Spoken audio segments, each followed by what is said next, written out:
Day 6 of Texans training camp, done and over. Daniel Gotera, Matt Musil with your training camp recap for the day. There's a lot going on here, and that's why you got to show up, right? I mean, that's we were just talking about this.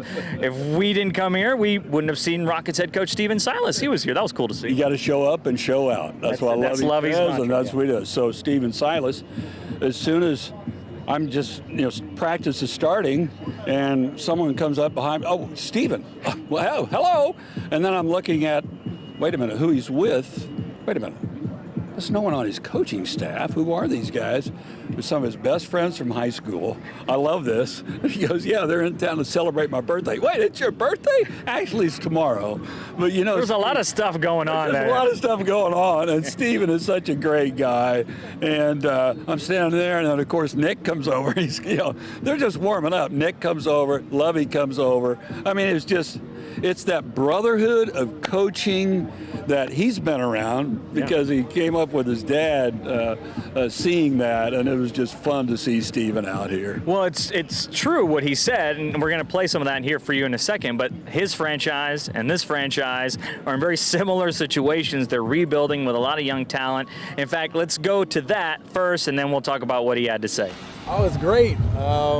Getting to meet everybody, first and foremost. I never met Lovey before, and I reached out, and he was like, yeah, come to practice, and to be here and see the energy, see the structure, how they do things, meeting a bunch of people, talking about analytics and structure and building is really good for me. So it's been a very productive day. I thought it was going to be a fun day, but it's also been productive. Anytime you get a compliment from a coach, I mean, it is a big thing. And as I said, a lot of what our Rockets are doing is what we're trying to do. But yes, you have to have relationships, and you have to be hands-on coaching the players in a positive environment. I know Stephen's style of coaching. It works, and of course we're trying to do some of the same thing. No outdoor practices for my guys, and I was talking to somebody, and they were like, yeah, we get here 6 in the morning and get started. I was like, no way will our guys get here at 6 a.m. So it's so different, but it's very much the same too. I guess there's so many similarities between the two as far as the structure, as far as making sure you're organized, making sure there's effort during a practice, getting on guys when you need to, and watching Lovey touch guys as he's going through, as he's a defensive guy, but going to the defense and then going to the offense and making sure that he's engaged with them. Analytically, they do a lot of things that are similar to what we do, and talking to them about that, but the similarities, I thought it would be very different than how we do things just because of the scale and how many people they have, but it's so similar. We have a bunch of guys in the gym right now getting individual work in.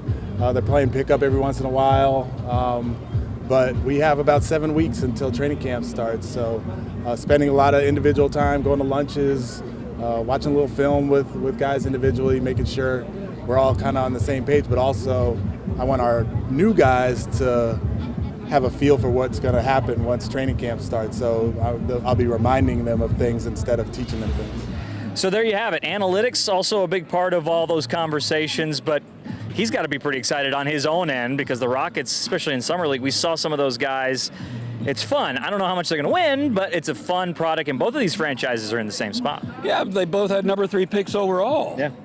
And the thing about the analytics, he broke that down for us, the difference of the football analytics and the basketball analytics, but he was so impressed with Lovey. Lovey said later he was impressed with Stephen, how he runs his team, because he's a basketball fan. He said, I'm so impressed with Lovey, how he was a defensive coordinator last year, but then he talks to his defensive guys, but I mean, he goes around and talks to the offensive guys. It's so similar, a larger scale than what I do, but he said, I go around, I connect, I jump on guys if they're not doing things correctly, but he loves the way that Lovey Smith handles his team and his players. When that's coming through to an NBA coach, of course you and I have been impressed with it from day one, but I love hearing that from Stephen Silas. Yeah, no, it's good to see that relationship. I always like that when all the coaches in town get together. Maybe it's kind of hokey, kind of cliche, but it's great that they're all kind of rooting for each other. I think that's kind of fun. It makes it fun. So let's talk football. Cal McNair and his wife were out here. He was signing autographs for some of the fans. We've talked about this many times. This is a franchise that's trying to get some, I don't know if credibility is the right word, but some traction. Yeah, exactly. And so Cal's out there. He's greeting them. What do you think so far of practice? What did you see today? There's little stories, little things that pop up, but what are your takeaways so far? Show up and show out. Jonathan Grenard did. Oh my goodness, it was a J.J. Watt type play. Of course, we don't have video of it because we're not allowed to shoot, so we need to work on that as they bolster their public relations over there. That's right. But Jonathan Grenard, Davis Mills goes back and throws it, and he just plucks it right out of the air, and it would have been a pick six. And that's what you want to see from Jonathan Grenard. Yep. He didn't play the whole season. His goal, he keeps saying, I just want to be in 17 games. Regular season. He's got the talent. He's got the talent. It's there. He does. I want him to show up and show out. I like that. And again, Isaac Yemen. That guy. Yeah, that's your dude. That's your guy, number 20. Again, making plays all over. Lovey even talked about it after practice. So the defense, I thought, owned the day. Yeah. Chris Conley made some. I was going to say Chris showing up. Yeah. He shows up every day. Yeah. Those guys look a lot better with a better quarterback throwing him the ball. Yeah. When the quarterback's a little bit better, those receivers look a little bit better. But yeah, they're making some big plays too. I just like that. And at the start of practice, Frank Ross, who's special teams coordinator, that guy is so good. He's got his players over there when they're supposed to. Well, they're getting ready to loosen. He's got a chart out already. Here's what we're going to do. These guys are being coached. I was impressed with Frank last year, what he did with the special teams, but I love seeing that. I just love going back to what Steven Silas says. He said, man, these guys are teaching. They're teaching out here. You're going to have to. With this young team, you got to teach. Oh, yeah. I love it. What's it going to translate into? How many wins? Who knows? But it's such a different vibe. You get it every time you set foot out here, and I love it. All right, let's hear from the players and the coaches. Today was Lovie Smith, Roy Lopez, second-year player for him. We also heard from Marlon Mack. Yeah, Marlon Mack, first-year running back for the Texans, 1,000-yard rusher for the Colts, and Malik Collins, the veteran. Here we go. Seemed like forever we've been out here practicing. Once you get to, you put in a good week of pads and all of that, you got to get over the hump. Today was a hump day. Now, we're having a few guys each day that have some bumps and bruises that cause them to miss a few, maybe a little bit of time, but we're pushing through it. We continue to put in situational football. Today, team off, making calls off of the sideline, before you know it, that first preseason game will be here, like where we are. This is a whole new year. I don't really do too many comparisons. It's just all about being the best version for the 2022 Texans. Everybody really looking great. I was surprised by Rio's speed, just how he get off the ball. And then Jerry, he's Jerry, the same guy you watch on film for all these years. And then JG, man, he coming back, he leaner, he's more explosive, he getting off the ball, he having fun. Because, everybody started off slow. Once training camp come around, getting used to each other with pads on, banging and everything, getting used to certain calls O-line making. But now we actually starting to click, and the longer we get in training camp, we clicking and gelling together. I definitely feel like I'm there again. Just last year, once again, I didn't get that chance to show myself. But in the few games that I did, I felt that confidence in myself. But now I actually got to just go out there and do it again, once again. But I feel good, man. Every day I'm showing that explosiveness. I feel it in my cuts. And every day I just keep going out there to keep doing it. The thing about Lovie is he's very straightforward. You know what he wants and you know how he wants it. So, it's our job to get that done. And from the moment he stepped foot in our building last year, that was something that he instilled in our room. And so, now he's the head coach. It's the same thing. Now the whole team understands that what we want.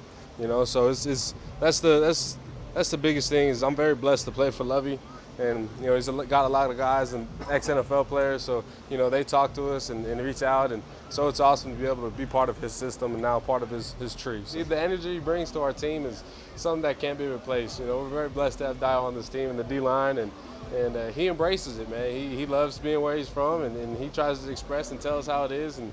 But the biggest thing is he always got a smile on his face, you know. So whoever got a smile on their face, I can get along with them. Okay, so that's what they had to say. Roy Lopez there at the end was talking about one guy that I got a chance to talk to this afternoon. His name is Adedayo Odeleye. He's from the United Kingdom. He came over in the international player portal that the NFL does. This dude is jacked. Number 75. You've seen him out there. He's learning the game, but when you see him, first impressions are like, wow, it's pretty crazy. I love bringing the attitude. A bit British. I like the British attitude. That was like a mix of Australian I in don't there, know. too. Maybe that was Scottish. I don't know. But a great story. Look forward to seeing that. Yeah, no, so here's my interview with him. Check it out. They call him Dio, so this is Adedayo, yeah. Here with the guy they call Dio, yes, Adedayo Odeleye, right? I nailed it, right? Okay, so you are here at Texans camp. You come from the UK. Sum up this experience so far for you. It's been exciting. You know, I've been exposed to a lot of things I haven't gotten the opportunity to be exposed to before. And, you know, the teammates, everyone, the coaches, they coach me up every rep. Whatever advice I need, they always tell me what to do. And it's my job to make sure I get right the next time. What about your history in this game? Can you kind of walk me through how you kind of came up playing football and why this game in particular, especially growing up in the UK, appealed to you so much? Yeah, I mean, I kind of started when I was maybe 17, 16, around that age. Started watching. Late bloomer then. Yeah. Yeah, for sure. But over in the UK, you know, I was bigger than most. So when I went up to university, I got interested in American football, tried out for a bunch of different sports, and just the physicality of the sport just kind of stuck with me. And since then, for the first year, you know, I was playing for fun.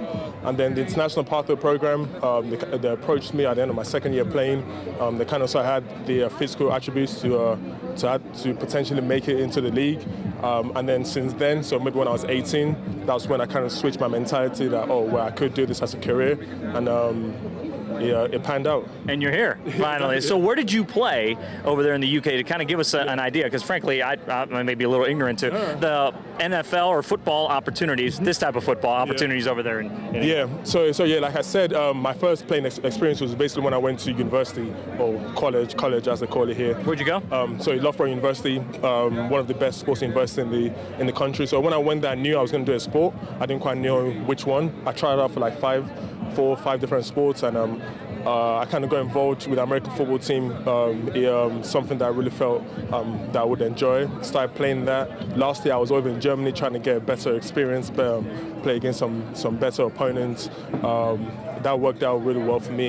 And then I went on the International Pathway Program, and I got the opportunity for the Texans to be allocated to the Texans. So you said you were just bigger than everybody else growing up, or like, what did you play up until that point? You played, I'm sure, a bunch of sports. Yeah, I did. I did. I was a very active kid. You know, anything I could get my hands on, I played. My main sport was soccer, football, and also a little bit of rugby. I did shot put in athletics, shot put, a little bit of basketball. Some rowing, machine rowing, and you're looking for something physical. It seems like that's what it sounded. That's what it sounds like. Literally anything I could get my hands on, I would do. What was the reaction from your family who said, you know what, I want to play American football? You know, because they didn't quite know what the sport was, so they didn't really know how to react. You know, it's kind of like, if you enjoy it, just make sure you keep safe, just because, you know, they knew the contact. But just like I said, because I was always willing to play physical sports, they always kind of knew that I was always going to do something physical, because rugby in itself is quite physical. I'm sure you were probably pretty good at rugby too. Yeah. I was. You know, I mean, not to toot my own home, but yeah, I was pretty decent when I was growing up. No, please go ahead, because I'm sure you wrecked shop there too.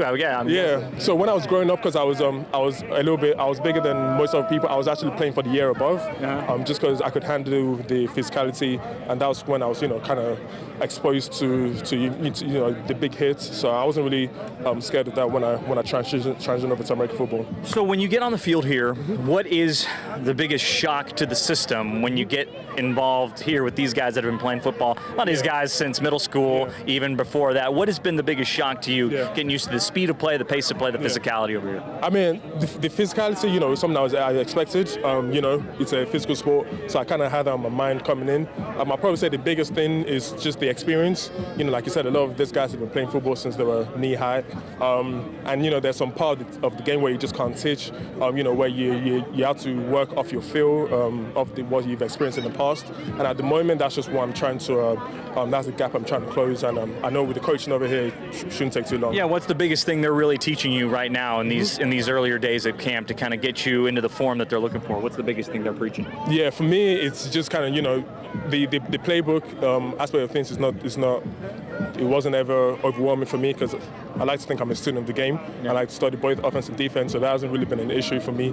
But just like I said, it's just kind of getting the feel of when to use power, when to use finesse, and how to accomplish those finesse moves. And like I said, that just comes with experience.